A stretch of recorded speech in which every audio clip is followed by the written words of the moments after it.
Good morning, good afternoon, good evening, wherever you might be in the world. Welcome to the Newark Museum of Art's live Celebrating Earth virtual festival. Today we'll be exploring the world around us with the help from journalists, musicians, and artists and storytellers. We'll start off with a conversation with Valentina Giannella about her book, We Are All Greta, followed at 11 by a live story time with Elise reading A Tree is Nice by Janice May. Then, at 11:45, a presentation by artist Willie Cole on his recent sculptures made from thousands of reused plastic water bottles. At 1 p.m., join Outrageous Pets for an exciting and adorable virtual interaction with animals from around the globe. And at 2, tune in and turn up the volume for Bash the Trash, an online musical collaboration using upcycled instruments and, of course, science. Then, at 3, our final session. Join us for a digital tour of the Newark Museum's art collections and learn more about art made from the earth and for the earth. To join in and ask questions in the Zoom Q&A of our guests and performers, visit newarkmuseumart.org to register for any session. We'll also be streaming live on Facebook throughout the day, where you can comment in the post. First, we want to welcome Valentina Giannella, author, journalist, most recently wrote the book, We Are All Greta. Thank you for joining us. Welcome. Thank you, Ryan. Thank you. Good morning, everyone. And good evening. Here in Hong Kong is 10 p.m. Well, thanks so much for joining us in the evening, all the way around the world. First, you just want to tell us about yourself. Yes, that's to start with. I just want to say that yes, as you said, I'm an author, I'm a journalist, but I'm also a mother of 2 beautiful children who have started to ask questions around climate change when Greta Thunberg popped out of the internet and started to raise awareness around this subject. And so basically the reason I'm here talking with all of you is because my 2 children have asked me to do so more than 1 year ago. And this is basically how the book was born. Wonderful. So what sort of questions did they ask, and what motivated you to want to write a whole book about these questions? Well, what sort of questions do they ask? They ask all sorts of questions because basically it's their job. I mean, children need to ask questions in order to grow and to learn from everything around them. So what happened basically was that in January last year, we were preparing together with a group of parents from my children's school, some material around climate change because the children wanted to go on the first global climate strike.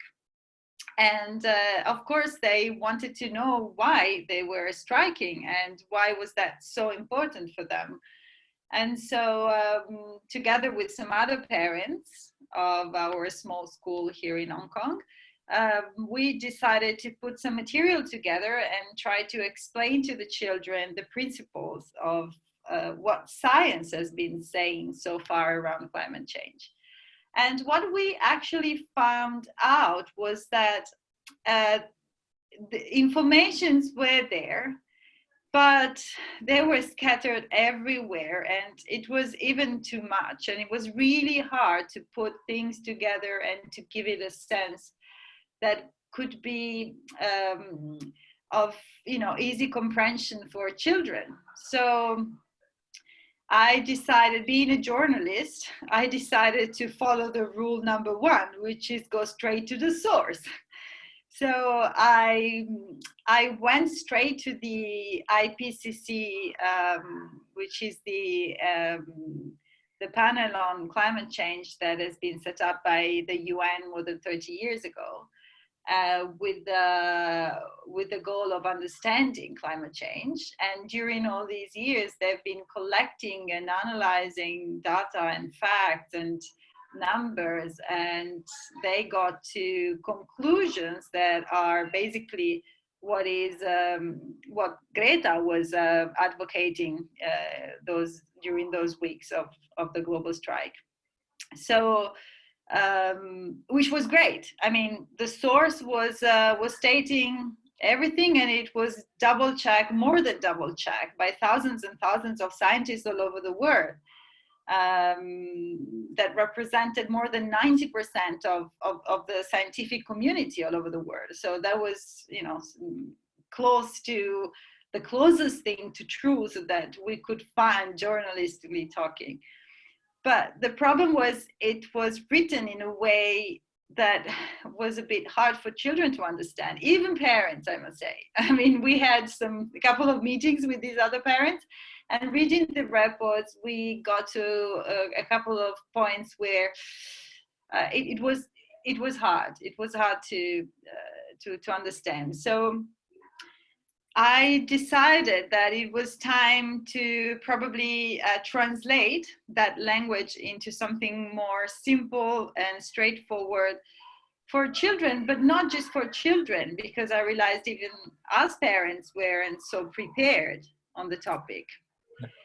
And this is basically how the core, the content of the book was born. And then after a couple of weeks, I got a call from my publisher back in Milan, and out of the blue, he said, we want to write a book around climate change and children.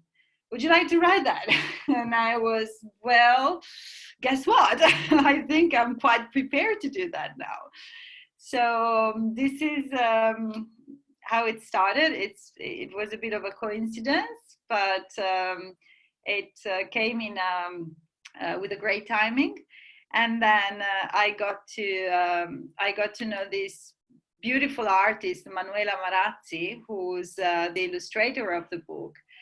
And we started working on the book together, and it was a global enterprise, because back then she was living in Buenos Aires in Argentina. I was writing the book in Hong Kong. The publisher was in Milan. So we had 3 different time zones, and everyone was doing one chapter at a time, and it was sort of going around the clock and around the globe in 24 hours. So yes, it was a very fun and interesting global production. So you're well practiced on Zoom and your Yes. work from home situations. Yes, I am, which is quite handy now. Yes, exactly. So, well, and then speaking of that being handy now, in this mass isolation that we are in worldwide, there must be an effect happening, ecologically speaking. Just from my perspective in my house, I can hear birds better. I don't hear planes going by. I don't hear cars and trucks on the road around me. I feel like wildlife is maybe encroaching back into places that it wasn't before. Just the other week, I saw a fox in my backyard. Like, that's something that I've never seen. So do you have any perspective on that? What do you think? Well, of course, everyone has a very subjective perspective. Like, as for me, in my garden, we have pythons, snakes, so not fox. But yes, wildlife is happier now because we are not around much.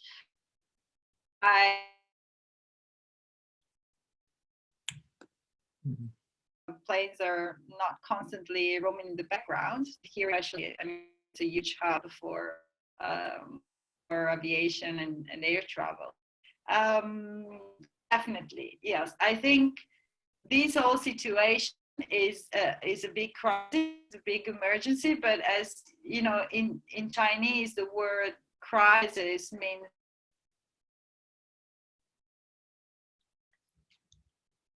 Uh-oh.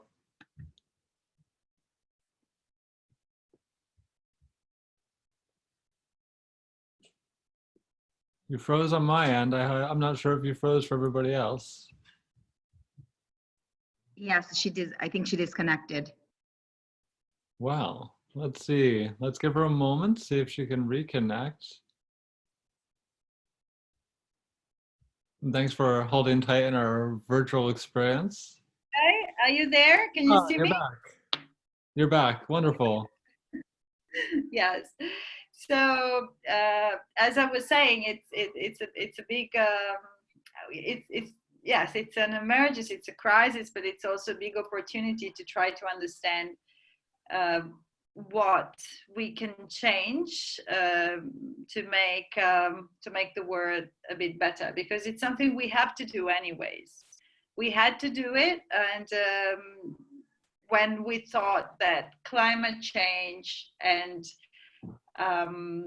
potential crises were around the environmental issues more, but this virus is related to environmental issues. Even a couple of days ago, the University of Harvard in Boston has found that there is a very strict relationship in between the very small matter, the PM 2.5, and how aggressive the virus can be. So when an environment is more polluted, the reaction of our bodies and our lungs, it's much more severe. So it's all connected.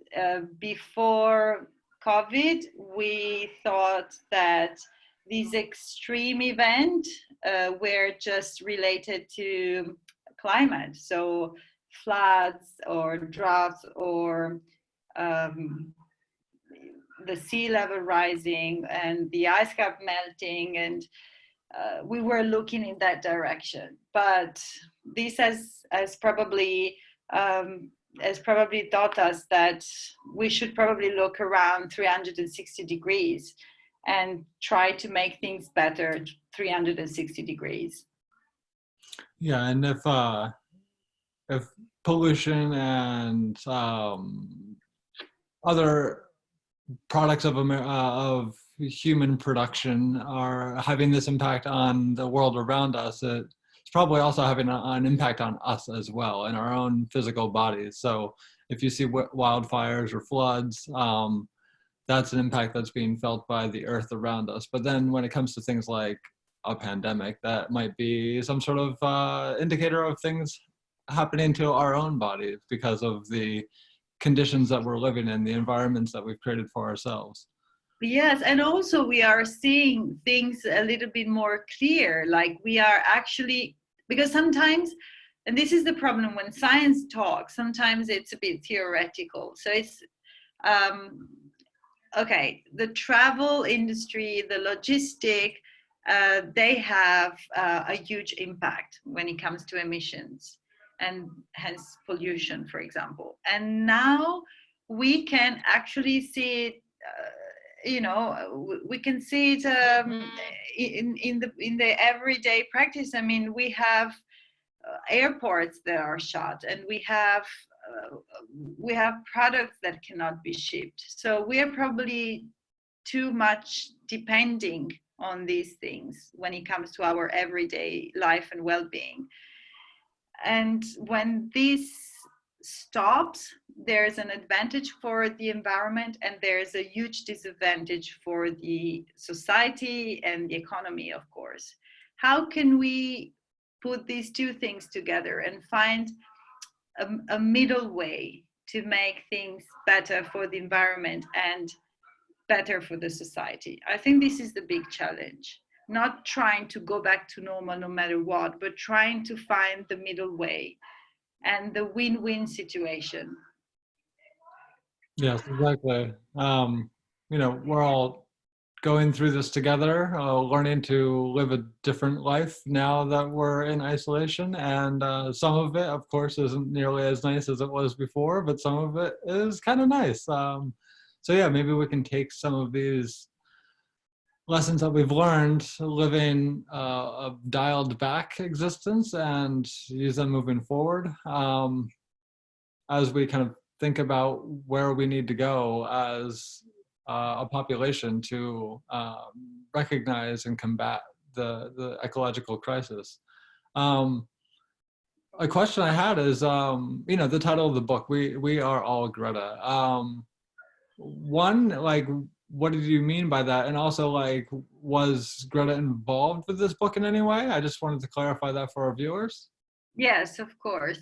So I will start with the first question, because this is really important, and this leads also to the second answer. So the first answer is, We Are All Greta, in the original title in Italian, which was published back in April, so it was released a couple of months before the English version, was Il mio nome è Greta, which is My Name is Greta. And why this? Because during this first global climate strike that we went with the children here in Hong Kong, there were many placards, and there were slogans, of course, and the Friday for Future slogans that were running on the web the previous weeks. But one actually caught my attention, and it was this girl, which she was definitely an Hong Kong girl, with features that were totally different from Greta. And she was holding this sign, and this sign said, My name is Greta, which meant we are different, but we are on the same page. We want to know, and we want to act, and we want the same things. We want the planet to survive, and we want mankind, well, the planet will survive, this is for sure, but we want our future to be safe on this planet, and we want to follow the science guide, and we speak the same language, which is the language of science. So it's this identification, this new identity that these kids have taken up. It's something that really inspired me, and this is how the title was born. Was Greta involved? Of course, Greta was informed. She had the project beforehand, and we had to write it quite quickly because we wanted it to be out when Greta arrived in Rome to see the Pope back in April, when the book was released first in Italy. And she basically sent a message back saying, everything that is aimed to disseminate knowledge around climate change is more than welcome. So being this a book not about her and her life, but about climate change explained to a young audience, it was endorsed. Wonderful. Like that. Yeah. I just want to remind viewers, whether here on the Zoom webinar, that we have a Q&A. You can feel free to type a question in. And then also, if you're following along on Facebook Live, feel free to comment in the ask questions in the comment section. And you might get a chance to answer them. And then, yeah, it's going back to Greta and the book, and We Are All Greta, My Name is Greta. This whole idea is, one of the things you talk about in your book, it's like, what can I do? I'm just one person. So like, what did Greta do as just one person? Like, could you talk about that a bit? Yeah, sure. So this is really important, because what we've called My Climate Action is something that really is kind of liberating, because it takes away the frustration of not being able to change things. So of course, if we look at the big picture, there's things that only policymakers and the politicians and people in charge of big corporations and companies can do, which is reduce the use of fossil fuels to a minimum. But when it comes to what can we do, it's really liberating to know that we can do a lot just by doing little things. To say one, the most obvious thing is drink tap water. I mean, if we are lucky enough to live in countries where tap water is safe, we should just be responsible for not using plastic bottles and just drinking tap water. So that is something, for example, here in Hong Kong, children and young people have as an habit now. So you see young people going around town with their water bottles, the rechargeable ones, and no one is basically buying bottles, plastic bottles of water in shops. It's a bit of a 40 plus age habit, that one that is left here. So I'm not sure in other countries how it is, but this is how it is in Hong Kong, and I'm very proud of these kids. They are very, very sensible at this. So drinking tap water, if you live in a country where tap water is safe, just go for it, do it, because that reduces the amount of plastic that goes every day to our oceans by a lot. So this is a simple action. Another simple action is what we have, it's around, for example, the food that we eat and the diet that we follow, which is, of course, not to go like 100% plant-based, but to reduce the consumption of red meat, of beef. It's a fact. It's a fact that it's the food that has the highest carbon dioxide emissions.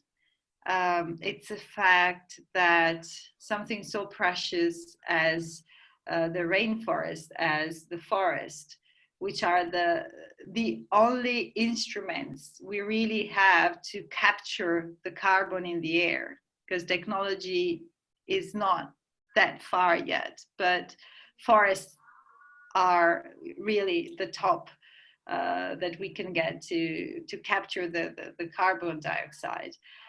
So if we are deforesting because we need to feed animals that we eat, so it's just not working. It's just not working well.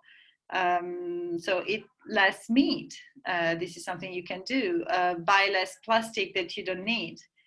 We've started with plastic bottles, but we can go on. Like, for example, what we called, sometimes when I do workshops with children, and it's an activity that I have written for you also, it's this plastic hunt the kids love to do. Go around your household and find out how much plastic you find that you don't really need. Because, of course, the plastic is useful for many reasons. I mean, look at now, the medical sector has a huge need of high quality laminate and plastics for devices that are needed to save lives. So we cannot say that plastic is bad, but having useless plastic sitting around our household, this is something we can get rid of, and we can learn from doing that, not to clutter your house again with plastic. And kids are very good at this. You just throw this plastic hunt a couple of times, and they come back with stuff that us adults didn't even know was sitting around there. And even a small thing like a soap bar can save a bit of plastic, because if you have the liquid soap in a plastic bottle, that is just useless. You don't need that. That is your old soap bar mixed with some water in a plastic bottle. So once children understand that, they just go bonkers. They go like, oh, I found the useless plastic. Mom, don't buy that anymore. And then it's really, really hard to go back to those habits. So that is something everyone can do with their kids. And then becoming mandated in places in America, I know places in Europe, New Jersey, New York, a couple other states have recently banned plastic bag uses. Disposable plastic straws are becoming banned more and more. So, government is kind of stepping up and recognizing that some of these things are so frivolous and useless that they're not really necessary. But then, taking that next step is making those individual consumer decisions. what you it's buy and how you buy. tapping into habits, Ryan. It's just about habits. I mean, everything from the smallest thing to the biggest decisions. When we talk about politics, for example, it's because people that are in charge, they cannot reason out of the box anymore. And children are the best to think out of the box, because their box is not built yet. They are just trying to put it up. So if you give them the chance to explore new habits that are the ones that we didn't have, because we were raised in a different way, in a different situation, in a different era, they learn, and then finally they have a much better box than we do. Yes, exactly. Well, and then, going back to Greta, just thinking like, she was obviously making these sorts of individual consumer decisions on her own with her family.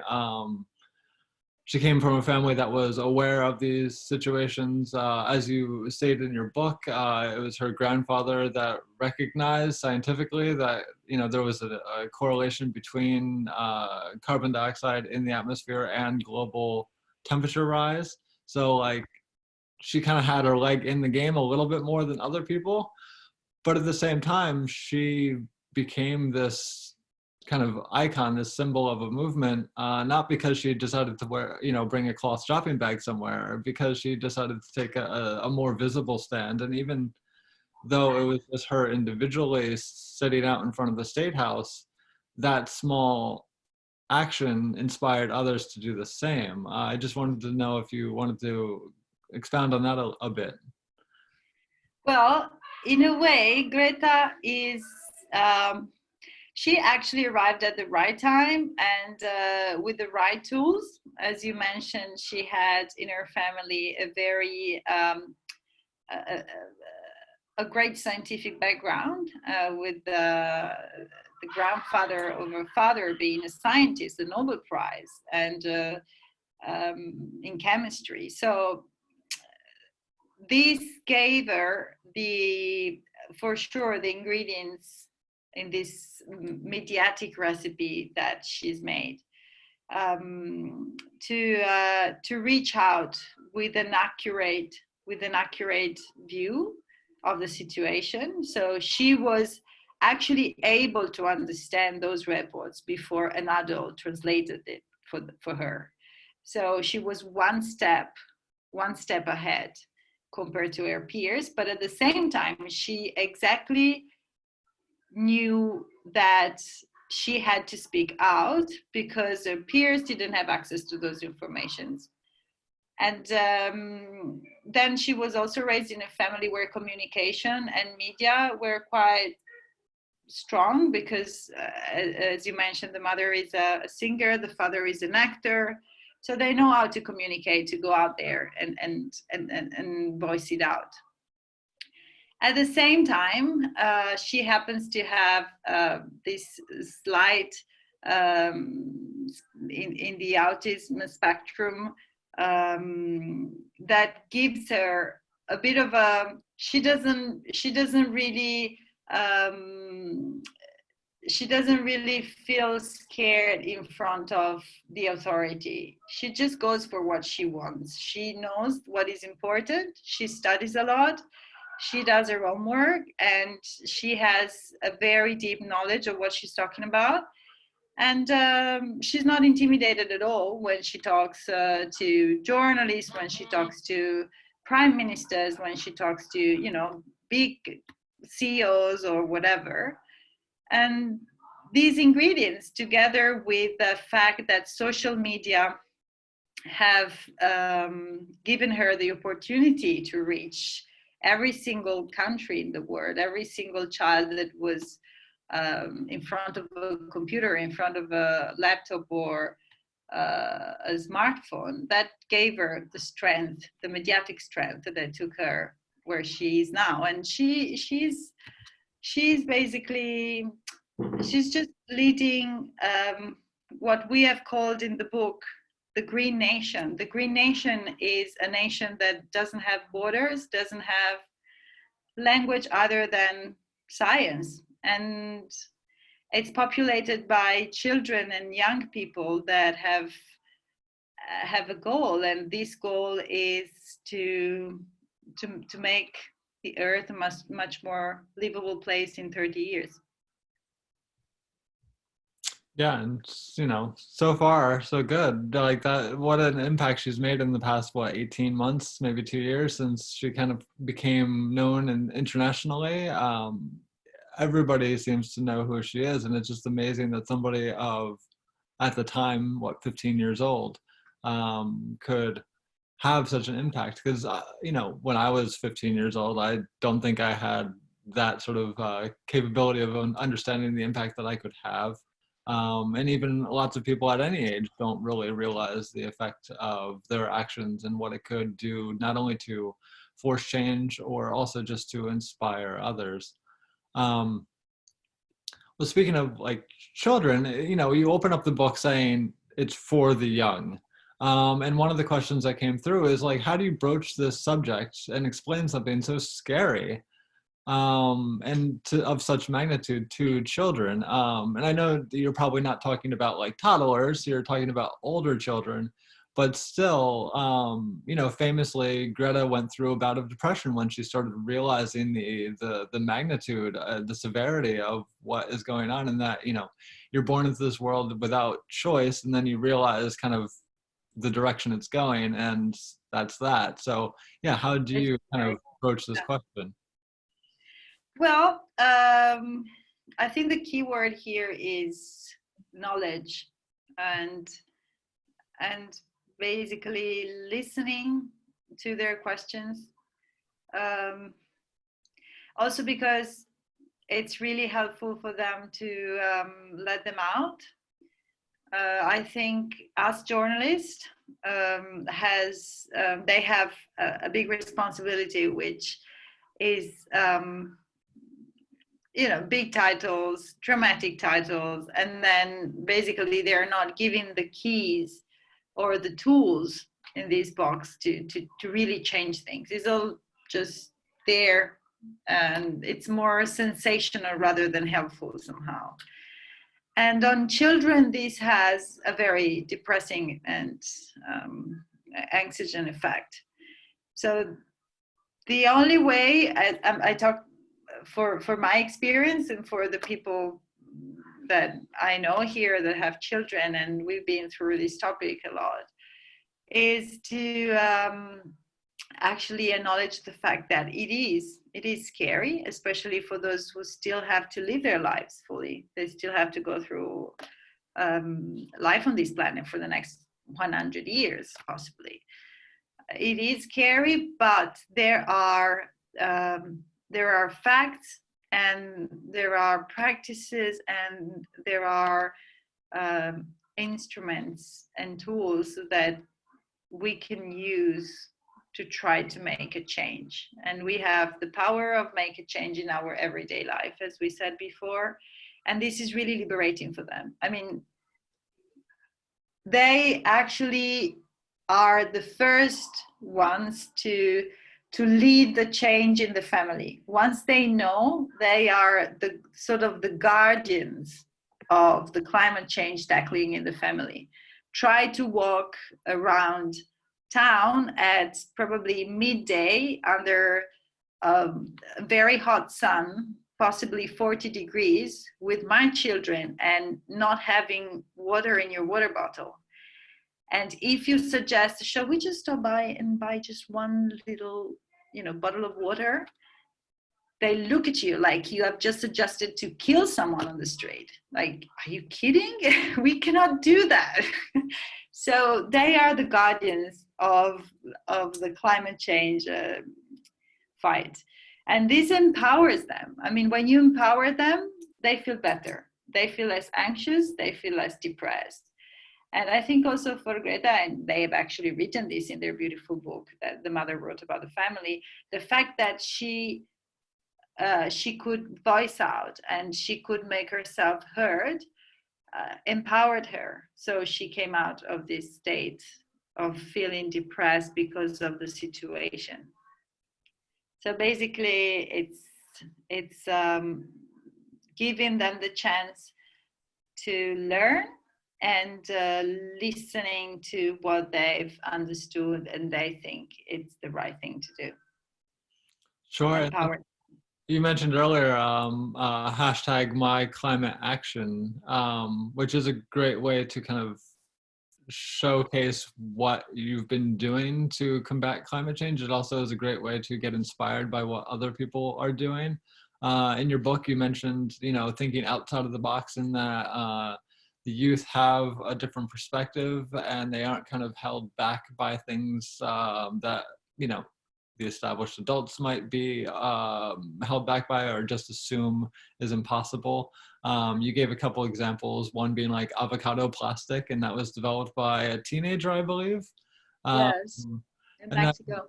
Yeah, there's so many of them. I was just wondering if you wanted to talk a little bit about that and what you've seen as novel solutions, whether they work or not, they've yet to be proven, but yeah, still interesting novel solutions that you've seen from this. Well, I must say that there are so many that every day I have my mail is full of these new, small, but I would say big enterprises, because they're seeds. When you talk about a startup, what a startupper has to collect what they call seeds to make the startup grow. And I think we are now in a phase where there's millions and millions of potential seeds of great ideas that are coming from young people. And the reason why this is happening is because knowledge is reachable. And there's, for example, a very famous case of the boy who harnessed the wind in Africa. And, this little boy had to go and grab old books of engineering in this little village school to figure out how to make a windmill. So, and he made it. And then he finally helped his family and his village to have the wind power, to water the fields and to grow the crops. And then if you imagine how easy it is now to get those informations online, if these kids are empowered in doing so and they want to go towards that direction, they have a huge power of invention, fresh minds, great informations. And also the schools are doing a great job. The schools are encouraging experimenting. They're encouraging new ways of thinking, not just technologically but also logically. Like, for example, the boy who makes plastic out of avocado, I remember him saying, I was sitting there in the morning looking at my breakfast, and I thought, it's so boring to have avocado every morning for breakfast. And my mom said, but avocado is what we make here. I mean, Mexico has just basically, around where we live, it's just avocado. And then he looked around, and the other thing that he saw is that there were lots of disposable plastic items. And it's like, 2 + 2. If I have this much material, maybe I can use it as a substitute for another material that we use a lot.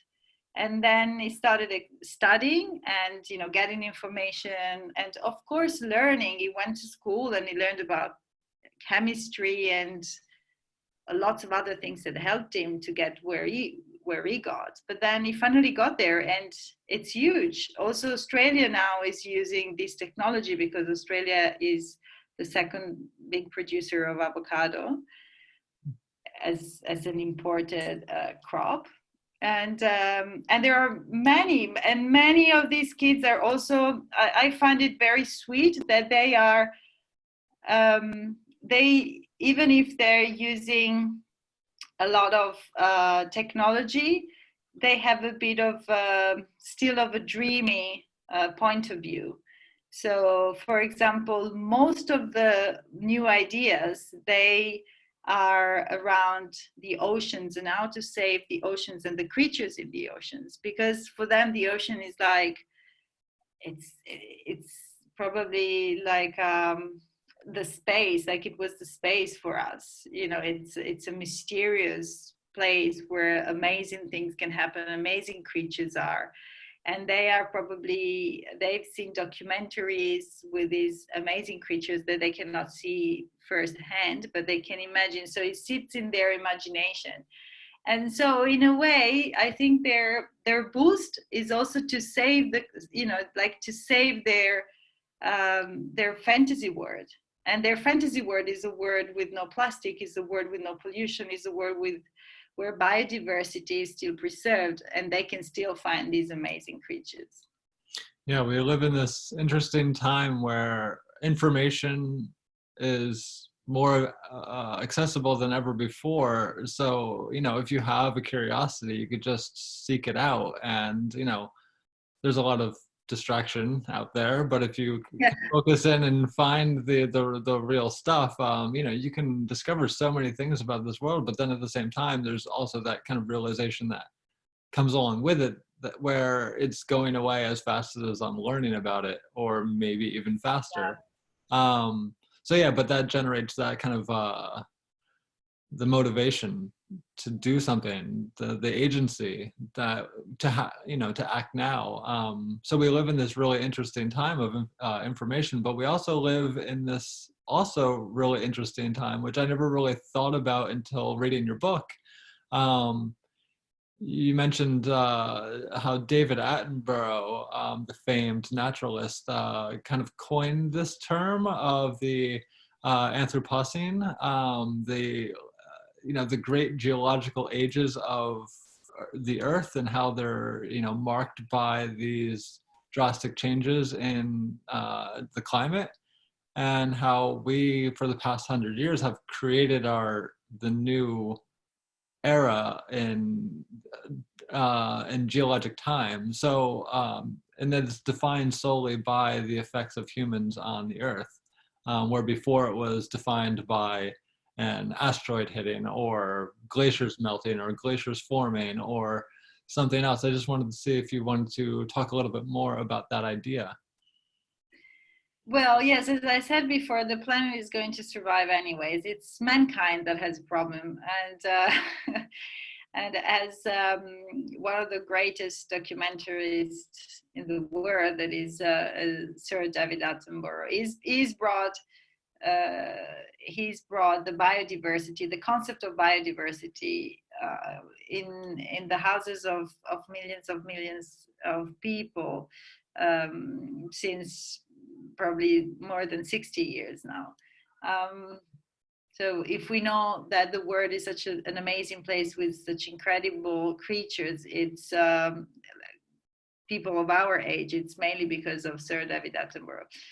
And anyways, the fact is that, for example, I mean, we're talking about climate change. Climate change as a wider concept can have many different causes, and it had many different causes before we showed up. What we are talking now is the climate change that is related to human activities, and that has started at the end of the 18th century with the Industrial Revolution, when we found out that burning fossil fuels was great to produce goods and to move them around quickly, and of course the economy and the society had a great advantage out of it, and countries became, the Western countries, they started with the Industrial Revolution, became, you know, great. They became great, and then after them, other countries, and now, even nowadays, other countries are catching up. And since then, it's a fact now, and it's proven. The greenhouse gases, which are the gases, I remind for the young audience, the ones that capture the heat from the sun, and they do not reflect the heat out of the atmosphere, so they they're actually useful because without the greenhouse gases that are naturally, they belong to the atmosphere in a very small percentage that is smaller than the 3% usually. And what they do is they prevent us from freezing, because without greenhouse gases, we would have a temperature on the earth that is around minus 18 centigrades, which is roughly the freezer in your kitchen where you put the ice cream. So greenhouse gases are not bad. They're bad when they become way too much. And the main greenhouse gas is carbon dioxide. And carbon dioxide comes from the combustion, from burning fossil fuels.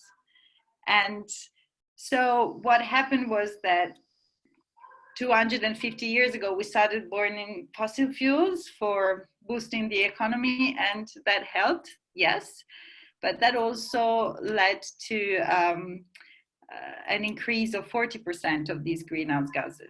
And We're living in balance. Everything's in a very tight balance. Yeah, exactly. So what we see now is that we have 1 degree more Celsius, and we are heading for 3.5 more degrees by the end of the century, which is huge in terms of consequences.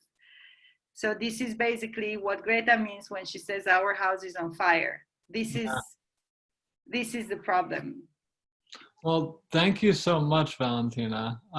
We're just running up out of time. We're going to get ready for our next session with Elise, live story time. She'll be reading The Tree is Good. And but yeah, thank you so much for joining us today. And thank you for having me. Have a great Earth Virtual Day. Thank you, thank you. For more information and ways that you can help fight climate change, check out the museum's Facebook page. And thank you all out there for joining us. Take care. Bye.